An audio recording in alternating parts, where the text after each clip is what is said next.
नमस्कार बच्चों, इस वीडियो लेक्चर में हम लोग डिस्कस करेंगे क्लास 9th के असर्शन एंड रीजनिंग के क्वेश्चंस। और ये 15 क्वेश्चंस होंगे। चैप्टर का नाम है force and laws of motion. Chapter एक ही है, दो चैप्टर मत समझिएगा, एक ही चैप्टर है जिसका नाम है force and laws of motion. तो असर्शन रीजनिंग में करना क्या होता है, पहले मैं आपको ये थोड़ा सा ब्रीफ कर दूँ। असर्शन और रीज़न आपको दो तरीके के स्टेटमेंट दिए होंगे। असर्शन आपको पढ़ना है, आपको रीज़न पढ़ना है, फिर आपको आंसर देना है। ऑप्शन ए पे टिक तब लगाएंगे जब आपको लगे कि असर्शन भी सही है, रीज़न भी सही है, और जो रीज़न है that is correct explanation of assertion. आप ऑप्शन नंबर बी पे कब टिक लगाएंगे? आप ऑप्शन बी पे तब टिक लगाएंगे जब आपको लगेगा कि असर्शन सही है, रीज़न सही है, लेकिन जो रीज़न है that is not the correct explanation of assertion. Option number C तब टिक लगाया जाता है जब असर्शन सही होता है, रीज़न गलत होता है। और ऑप्शन डी तब टिक लगाया जाएगा जब रीज़न सही होगा और असर्शन क्या हो जाएगा, गलत हो जाएगा। तो चलिए फर्स्ट क्वेश्चन देखते हैं। इसी बात पे फर्स्ट क्वेश्चन देखते हैं क्या है।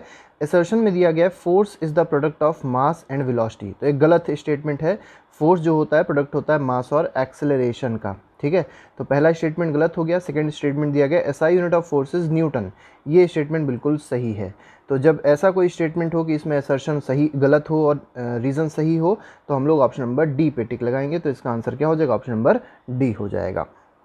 क्वेश्चन नंबर 2 देखिए, इसमें कहा गया है असर्शन दिया गया the net force acting on the body is zero when the forces are balanced. अब देखिए, जब भी किसी बॉडी पे, जैसे मान लीजिए कोई बॉडी है, इस बॉडी पे अगर बैलेंस्ड फोर्स लग रहा है, बैलेंस्ड फोर्स का मतलब होता है इक्वल एंड अपोजिट फोर्सेज। मान लीजिए 10 न्यूटन इधर से लगा और 10 न्यूटन सेम इधर से भी लगा, तो दोनों तरफ से 10 न्यूटन का फोर्स लगा, तो जो नेट फोर्स हो जाएगा वो क्या हो जाएगा, इस पर जीरो हो जाएगा। बिल्कुल सही बात कही गई है।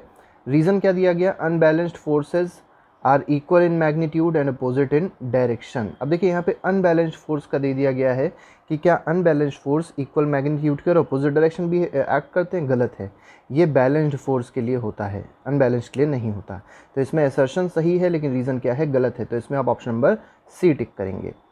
नेक्स्ट क्वेश्चन, क्वेश्चन नंबर 3 में देखिए क्या कहा गया है। असर्शन दिया गया है, असर्शन में दिया गया as the net force acting on the body increases. देखिए नेट फोर्स जब इंक्रीज हो रहा है, ठीक है, तो कहा गया है acceleration of the body also increases. तो एक्सेलरेशन भी क्या इंक्रीज होगा। तो बात बिल्कुल सही है, जब फोर्स बढ़ता है तब एक्सेलरेशन भी बढ़ता है। बिल्कुल सही स्टेटमेंट है। सेकंड में दिया गया, मतलब रीज़न में दिया गया एक्सेलरेशन, ये एक्सेलरेटेड नहीं होगा, acceleration is directly proportional to force acting on the body. तो देखिए force is directly proportional to acceleration, या acceleration is directly proportional to force, बात एक ही है। तो यहाँ पे बात जो कही गई बिल्कुल सही कही गई है कि जो एक्सेलरेशन होता है किसी बॉडी का, वो डायरेक्टली प्रोपोर्शनल होता है फोर्स के। और कैसे पता चलता है हमको, एक फॉर्मूला आपको पता होगा, सेकंड लॉ ऑफ मोशन से डिराइव किया जाता है, F is equal to ma। ठीक है, तो यहाँ से क्या पता चल रहा है, जो एक्सेलरेशन है that is directly proportional to force. मतलब एक्सेलरेशन बढ़ेगा कब, जब आप फोर्स को इंक्रीज करते हैं किसी बॉडी पे, नेट फोर्स को। तो ये दोनों स्टेटमेंट जो हैं बिल्कुल सही दिए गए हैं। और साथ ही साथ जो रीज़न है that is the correct explanation of assertion. तो इसमें ऑप्शन नंबर ए पे आप टिक करेंगे। नेक्स्ट देखिए, क्वेश्चन नंबर 4 है। क्वेश्चन नंबर 4 में कहा गया inertia is a scalar quantity. Inertia जो है वो स्केलर क्वांटिटी है। बिल्कुल सही बात है। स्टेटमेंट जो असर्शन है दैट इज़ टोटली करेक्ट। ठीक है, ये असर्शन है, inertia is a scalar quantity, ये असर्शन है। ठीक है, इसके आगे लिख देते हैं असर्शन है ये। और रीज़न क्या दिया गया है, inertia depends on volume of body. ये गलत है। इनर्शिया वॉल्यूम पे नहीं डिपेंड करता, इनर्शिया किस पे डिपेंड करता है, मास ऑफ द बॉडी पे डिपेंड करता है। तो इसमें असर्शन तो गलत हो गया, लेकिन रीज़न नहीं, असर्शन तो सही हो गया, लेकिन अगर रीज़न देखा जाए, रीज़न क्या हो गया, गलत हो गया। तो ऐसे केस में आप सी ऑप्शन टिक करेंगे। नेक्स्ट क्वेश्चन में कहा गया, क्वेश्चन नंबर 5 देखिए। क्वेश्चन नंबर 5 में कहा गया है mass is a scalar quantity. तो मास जो है क्या वो स्केलर क्वांटिटी है? बिल्कुल, मास एक स्केलर क्वांटिटी होती है क्योंकि इसके पास फिक्स्ड मैग्नीट्यूड तो होता है लेकिन फिक्स्ड डायरेक्शन नहीं होती। Weight is a vector quantity, ये भी बात बिल्कुल सही है। तो दोनों स्टेटमेंट अपने में सही हैं, लेकिन रीज़न कहीं भी ये नहीं बताता कि this is the explanation of assertion. तो असर्शन सही है, रीज़न सही है, but reason is not the correct explanation of assertion. तो इसमें कौन सा ऑप्शन लिखा जाएगा, इसमें ऑप्शन नंबर बी लिखा जाएगा फिफ्थ क्वेश्चन में। Next question is question number 6। Question number 6 में देखिए क्या कहा गया, action and reaction forces always cancel each other. देखिए एक्शन और रिएक्शन फोर्स क्या हमेशा कैंसिल करते हैं? तो आंसर है गलत। कभी एक्शन और रिएक्शन फोर्स एक दूसरे को कैंसिल नहीं कर सकते, ये याद रखिएगा। ठीक है, और सेकंड में दिया गया है action and reaction force are always in magnitude but opposite direction. ये स्टेटमेंट बिल्कुल सही है कि एक्शन फोर्स और रिएक्शन फोर्स हमेशा इक्वल मैग्नीट्यूड के होते हैं और हमेशा अपोजिट डायरेक्शन में लगते हैं। जैसे मान लीजिए एक्शन इधर लग रहा है तो रिएक्शन इस तरफ की ओर लगेगा, ये बात बिल्कुल सही है, लेकिन कभी एक दूसरे को कैंसिल नहीं करते हैं। तो इसमें अगर देखा जाए असर्शन गलत है लेकिन रीज़न क्या है, सही है। तो इसमें ऑप्शन नंबर डी आप टिक करेंगे। क्वेश्चन नंबर 7 में देखिए क्या कहा गया।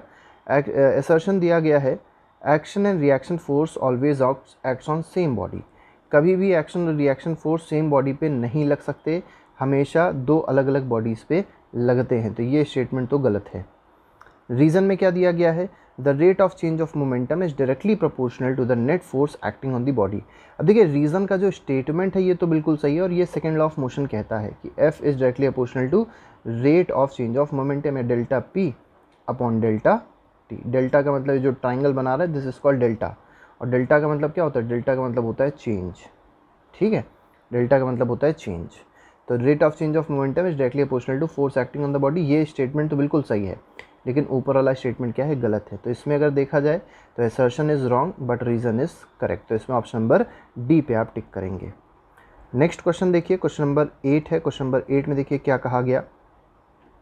क्वेश्चन 8 में कहा गया असर्शन देखिए दिया गया है, असर्शन दिया गया है launching of rocket works on Newton's first law of motion.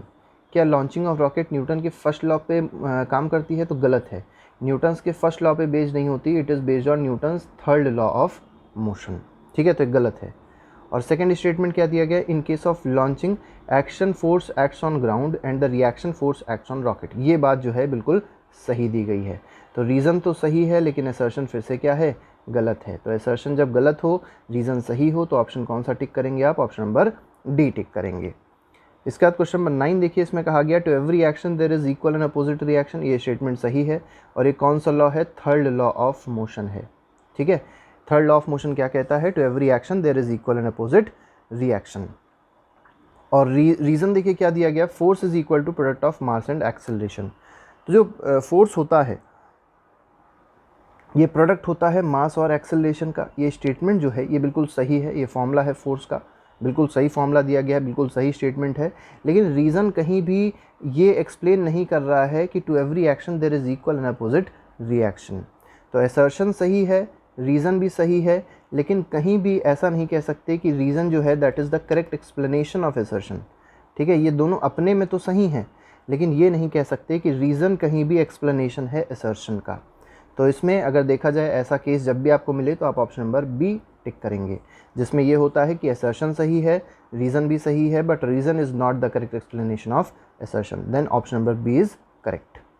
Question number 10 में देखिए कहा गया असर्शन दिया गया है recoiling of gun is directly proportional to mass of gun. अब देखिए रिकॉइल वेलोसिटी ऑफ गन का आपको फॉर्मूला पहले हम बता दें। तो रिकॉइलिंग ऑफ गन मतलब रिकॉइल वेलोसिटी की बात यहाँ करी गई है, V G is equal to minus M B V B upon M G. ठीक है, अब देखिए ये रिकॉइलिंग ऑफ गन बोले या रिकॉइल वेलोसिटी ऑफ गन बोलें, क्या ये डायरेक्टली प्रोपोर्शनल है मास ऑफ गन के, नहीं। रिकॉइल वेलोसिटी ऑफ गन जो है that is inversely proportional to mass of gun. तो ये स्टेटमेंट तो गलत हो गया बिल्कुल।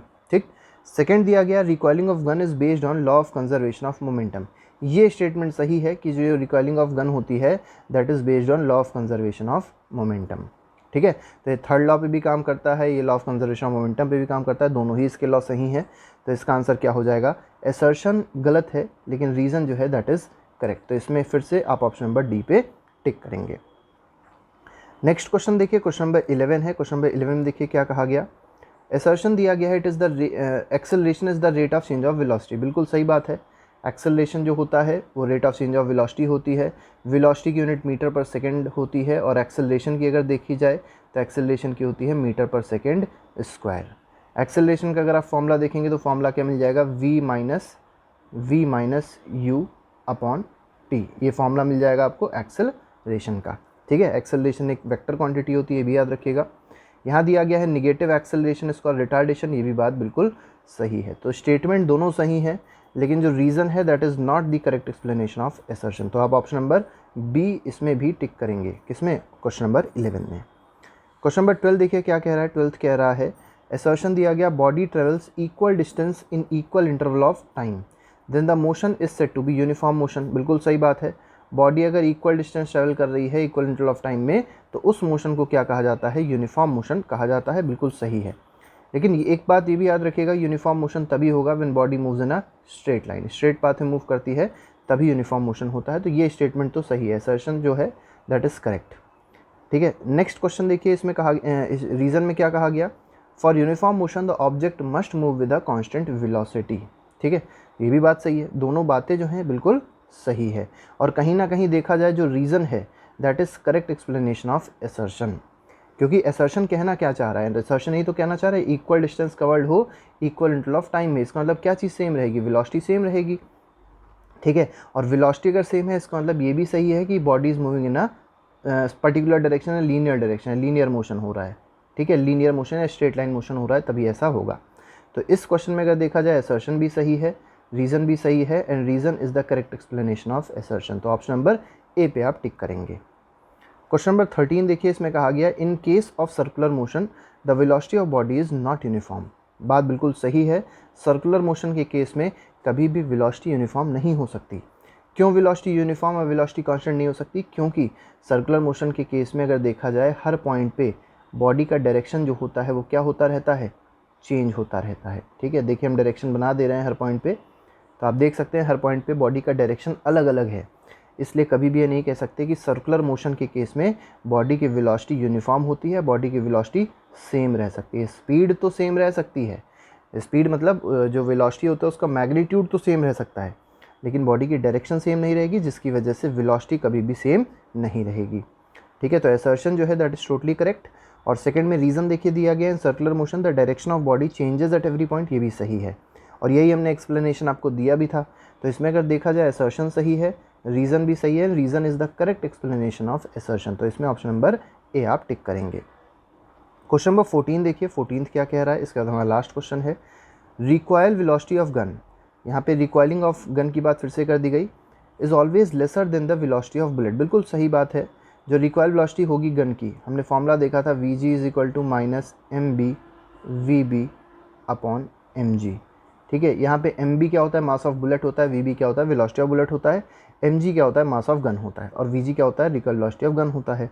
नेगेटिव साइड क्या इंडिकेट करता है, ये इंडिकेट करता है कि जो बुलेट होगी उसकी डायरेक्शन अपोजिट होगी as compare to the direction of gun. मतलब अगर बुलेट इस साइड जा रही है तो गन पीछे की ओर मूव करती है, डायरेक्शन डिनोट करता है। तो यहाँ पर जो दिया गया है इसमें कहा गया है recoil velocity of gun is always lesser, जो रिकॉयल वेलोसिटी ऑफ गन होगी हमेशा कम होगी किससे, बुलेट की वेलोसिटी से। बिल्कुल सही बात है। क्यों कम होगी उसका रीज़न देखिए दिया गया, recoil velocity of gun is inversely proportional to mass of gun. देखिए Vg जो है that is inversely proportional to mass of gun. अब आपको पता है गन का मास जो होगा वो ज़्यादा होगा, और गन का मास ज़्यादा होगा जिसकी वजह से रिकॉयल वेलोसिटी ऑफ गन क्या हो जाएगी, कम हो जाएगी। इन्वर्स रिलेशन है, गन का मास जितना ज़्यादा वेलोसिटी ऑफ गन उतनी ही कम हो जाएगी। ठीक है, और इसीलिए आपको पता भी होगा कि जो वेलोसिटी ऑफ बुलेट है अगर इसको देखा जाए तो ये ऊपर चला जाएगा, तो velocity of bullet is directly proportional to mass of gun. जितना ज़्यादा गन का मास उतनी ज़्यादा बुलेट की वेलोसिटी। तो यहाँ पे स्टेटमेंट 1 भी सही है, स्टेटमेंट 2 भी सही है, मतलब असर्शन रीज़न दोनों ही सही हैं। और साथ ही साथ ये भी आपको समझना है कि जो रीज़न है that is correct explanation of assertion. तो इसमें ऑप्शन नंबर ए जो होगा वो सही हो जाएगा। नेक्स्ट क्वेश्चन देखिए, लास्ट क्वेश्चन है हमारा, ये लास्ट असर्शन रीजनिंग का क्वेश्चन है। इसमें कहा गया असर्शन में दिया है a person standing on a moving बस। देखिए एक मूविंग बस थी, उसमें पर्सन कोई स्टैंड खड़ा हुआ था, falls in forward direction when sudden brakes are applied. अब सडन जो ड्राइवर था उसने क्या किया, सडन ब्रेक लगा दिए। ठीक है, तो क्या होगा, पर्सन जो होगा वो फॉरवर्ड डायरेक्शन में गिर जाएगा। बात जो है बिल्कुल सही है, गलत बात नहीं कही गई है। देखिए इसका मतलब क्या है, इसमें इनर्शिया ऑफ मोशन लगेगा। जैसे मान लीजिए कोई पर्सन है इस बस में खड़ा हुआ है, ठीक है, अब बस चल रही थी, पहले बस अगर चल रही थी तो बस अगर चल रही थी इसका मतलब क्या हो गया, बस पूरी मोशन में है। अब बस में जब ब्रेक लगा तो जो लोअर पार्ट था, बस जो थी वो तो रेस्ट पे आ गई, बस रेस्ट में आ गई, इसका मतलब जो लोअर पार्ट है बॉडी का, मतलब यहाँ तक का जो पार्ट है बॉडी का इसके नीचे का, वो तो रेस्ट में आ गया, लेकिन अपर पार्ट अभी भी किस में है, मोशन में है। तो बॉडी इसी वजह से आगे की ओर गिर जाती है। ठीक है, तो आप कहेंगे due to inertia of motion. तो यहाँ पे देखिए उसका एक्सप्लेनेशन भी दिया गया है। रीज़न जो है the lower part of body comes to rest, lower part तो रेस्ट में आ गया जब बस रेस्ट में आई। अब क्योंकि बस अगर हम लोग देखें अपना, हम लोग का जो लोअर पार्ट है बॉडी का, जो पैर हैं, जो लेग्स हैं, वो किससे अटैच थे, वो जुड़े हुए थे या वो कनेक्टेड थे किससे, बस से कनेक्टेड थे। तो बस रेस्ट में आ गई, बस रेस्ट में आ गई तो जो लेग्स थे, जो लोअर पार्ट था वो किस में आ गया, रेस्ट में आ गया, लेकिन जो कनेक्टेड नहीं था मतलब अपर पार्ट अभी भी किस में रहेगा, अपर पार्ट अभी भी मोशन में रहेगा, और अपर पार्ट मोशन में रहा इसलिए जो पर्सन था वो किधर की ओर गिर गया, फॉरवर्ड डायरेक्शन में गिर जाएगा। तो यहाँ पे अगर देखा जाए तो असर्शन तो सही है, रीज़न भी सही है, और जो रीज़न है that is the correct explanation of assertion. ठीक है, और याद रखिएगा अगर पूछा जाए इसमें कौन सा इनर्शिया लगता है तो आप कहेंगे इनर्शिया ऑफ मोशन लगता है, इनर्शिया ऑफ रेस्ट मत कहिएगा, इनर्शिया ऑफ मोशन लगता है। ठीक है, तो इस तरीके से ये हमारे 15 MCQ के जो असर्शन रीजनिंग बेस्ड क्वेश्चन थे वो होते हैं कंप्लीट। ठीक है, अब ये जो क्वेश्चंस होते हैं ये हर एक पेपर में आने लग गए हैं, तो इसको आप ठीक से पढ़ लीजिएगा, ऐसे क्वेश्चंस आपसे ज़रूर पूछे जाएंगे। बाकी MCQs के लिए आप लोग हमारी प्लेलिस्ट को फॉलो करते रहिए, उसमें सारे टॉपिक्स के MCQs कवर कर लिए गए हैं। ठीक है, तो आज के लिए फिलहाल इतना ही। Thank you very much, good bye, जय हिंद।